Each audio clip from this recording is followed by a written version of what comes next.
بسم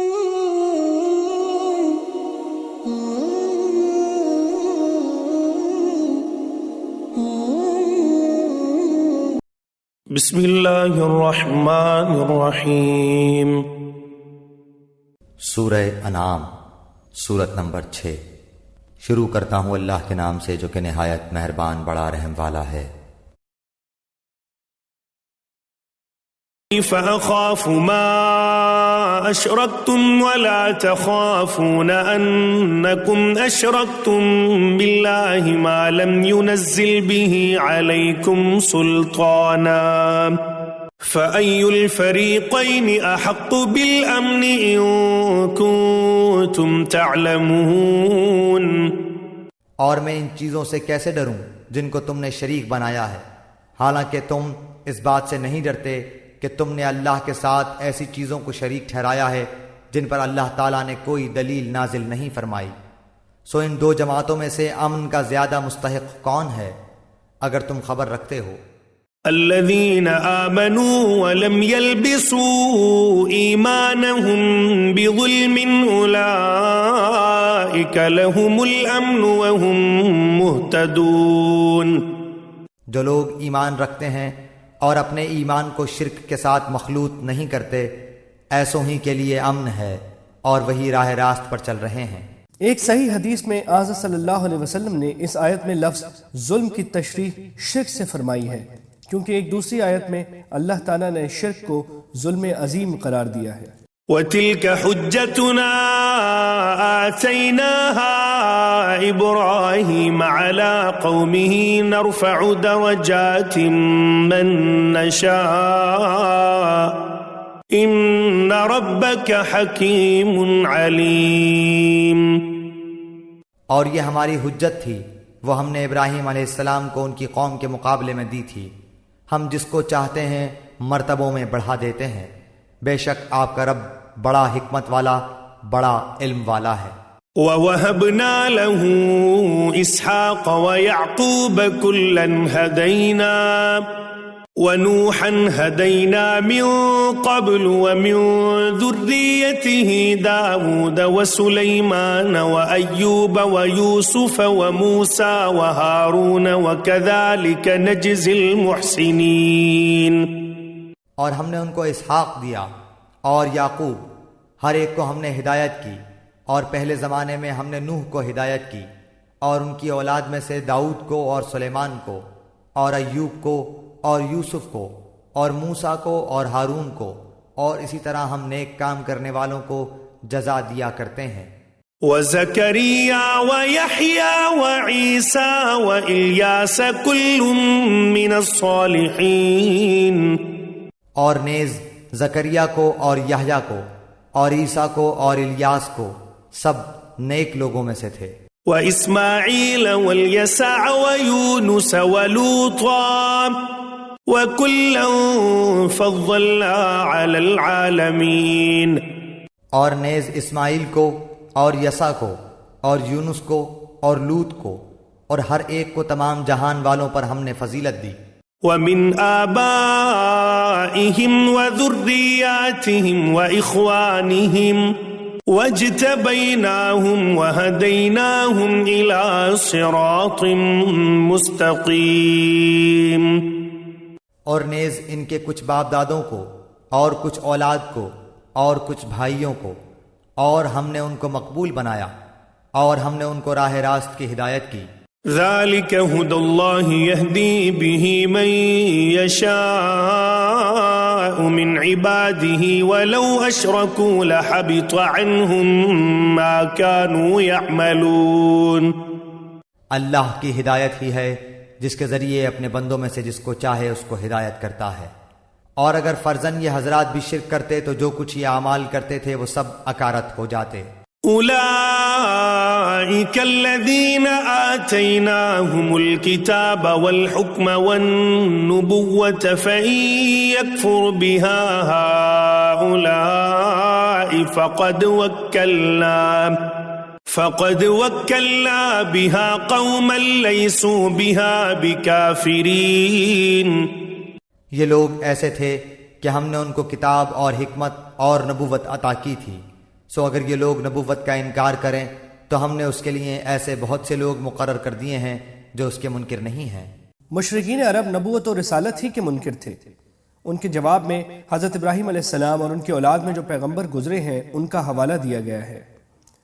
حضرت ابراہیم علیہ السلام کو تو عرب کے بت پرست بھی مانتے تھے۔ ان سے یہ کہا جا رہا ہے کہ اگر وہ پیغمبر ہو سکتے ہیں اور ان کی اولاد میں نبوت کا سلسلہ جاری رہ سکتا ہے تو یہ کہنا کیسے درست ہو سکتا ہے کہ نبوت کوئی چیز نہیں ہے؟ اور حضرت صلی اللہ علیہ وسلم کو اللہ کا رسول بنا کر بھیجنے میں آخر کون سی اشکال کی بات ہے جبکہ آپ کی نبوت کے دلائل روز روشن کی طرح واضح ہو چکے ہیں؟ اس سے صحابہ کرام کی طرف اشارہ ہے۔ أولئك الذين هدى الله فبهداه مقتده قل لا أسألكم عليه أجرا إن هو إلا ذكرى للعالمين۔ یہی لوگ ایسے تھے جن کو اللہ تعالیٰ نے ہدایت کی تھی، سو آپ بھی انہی کے طریق پر چلیے۔ آپ کہہ دیجئے کہ میں تم سے اس پر کوئی معاوضہ نہیں چاہتا، یہ تو صرف تمام جہان والوں کے واسطے ایک نصیحت ہے۔ وما قدر الله حق قدره إذ قالوا ما أنزل الله على بشر من شيء قل من أنزل الكتاب الذي جاء به موسى نورا وهدى للناس تجعلونه قراطيس تبدونها وتخفون كثيرا وعلمتم ما لم تعلموا أنتم ولا آباؤكم قل الله ثم ذرهم في خوضهم يلعبون۔ اور ان لوگوں نے اللہ کی جیسی قدر کرنا واجب تھی ویسی قدر نہ کی، جبکہ یوں کہہ دیا کہ اللہ نے کسی بشر پر کوئی چیز نازل نہیں کی۔ آپ یہ کہیے کہ وہ کتاب کس نے نازل کی ہے جس کو موسیٰ لائے تھے، جس کی کیفیت یہ ہے کہ وہ نور ہے، اور لوگوں کے لیے وہ ہدایت ہے جس کو تم نے ان متفرق اوراق میں رکھ چھوڑا ہے جن کو ظاہر کرتے ہو اور بہت سی باتوں کو چھپاتے ہو، اور تم کو بہت سی ایسی باتیں بتائی گئی ہیں جن کو تم نہ جانتے تھے اور نہ تمہارے بڑے۔ آپ کہہ دیجئے کہ اللہ نے نازل فرمایا ہے، پھر ان کو ان کے خرافات میں کھیلتے رہنے دیجئے۔ یہاں سے بعض یہودیوں کی تردید مقصود ہے۔ حضرت صلی اللہ علیہ وسلم کی مخالفت کرتے ہوئے ایک مرتبہ ان کے ان سردار مالک بن سیف نے غصے میں آ کر یہاں تک کہہ دیا تھا کہ اللہ نے کسی انسان پر کچھ نازل نہیں کیا، یعنی پوری کتاب کو ظاہر کرنے کے بجائے تم نے اسے حصوں میں بانٹ رکھا ہے۔ جو حصے تمہارے مطلب کے مطابق ہوتے ہیں ان کو تو عام لوگوں کے سامنے ظاہر کر دیتے ہو، مگر جو حصے تمہارے مفادات کے خلاف ہوتے ہیں انہیں چھپا لیتے ہو۔ وهذا كتاب أنزلناه مبارك مصدق الذي بين يديه ولتنذر القرى ومن حولها والذين يؤمنون بالآخرة يؤمنون به وهم على صلاتهم يحافظون۔ اور یہ بھی ایسی ہی کتاب ہے جس کو ہم نے نازل کیا ہے، جو بڑی برکت والی ہے، اپنے سے پہلی کتابوں کی تصدیق کرنے والی ہے، اور تاکہ آپ مکے والوں کو اور آس پاس والوں کو ڈرائیں، اور جو لوگ آخرت کا یقین رکھتے ہیں ایسے لوگ اس پر ایمان لے آتے ہیں اور وہ اپنی نماز پر مداومت رکھتے ہیں۔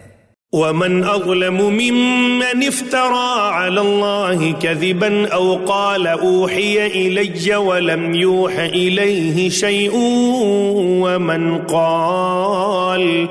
ومن قال سأنزل مثل ما أنزل الله ولو ترى إذ الظالمون في غمرات الموت والملائكة باسطوا أيديهم أخرجوا أنفسكم اليوم تجزون عذاب الهون بما كنتم تقولون على الله غير الحق وكنتم عن آياته تستكبرون۔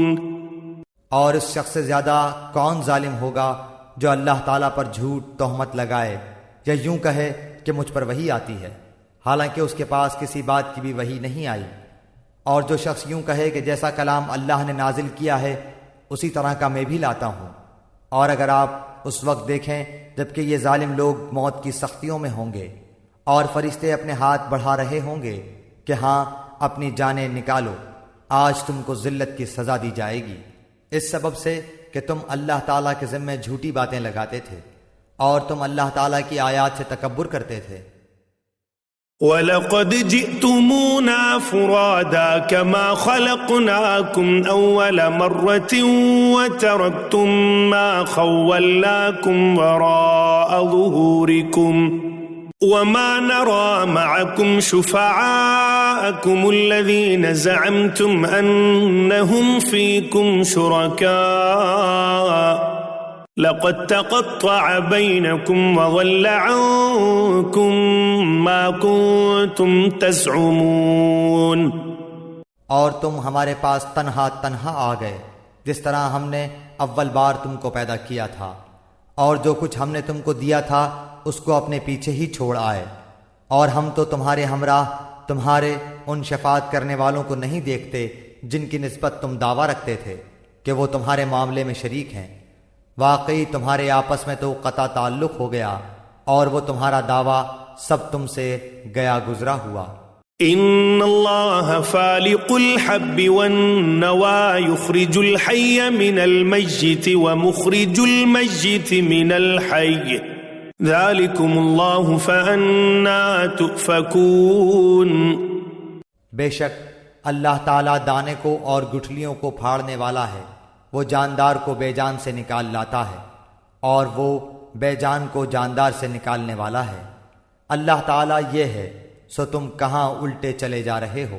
بے جان سے جاندار کو نکالنے کی مثال یہ ہے کہ انڈے سے مرغی نکل آتی ہے، اور جاندار سے بے جان کے نکلنے کی مثال جیسے مرغی سے انڈا۔ اس ترجمے میں دو باتیں قابل ذکر ہیں، ایک یہ کہ بظاہر قرآن کریم میں لوگوں کا لفظ نظر نہیں آ رہا، لیکن در حقیقت یہ ذالکم میں جمع مخاطب کی ضمیر کا ترجمہ ہے۔ عربی کے قاعدے سے یہ جمع کی ضمیر مشار الیہ کی جمع نہیں ہوتی بلکہ مخاطب کی جمع ہوتی ہے۔ دوسرے، کوئی تمہیں بہکا کر کس اوندھی طرف لے جا رہا ہے، اس ترجمے میں تو فکون کے صیغہ مجہول کی رعایت کی گئی ہے، اس میں اشارہ اس طرف ہے کہ یہ ان کی خواہشات ہیں جو انہیں گمراہ کر رہی ہیں۔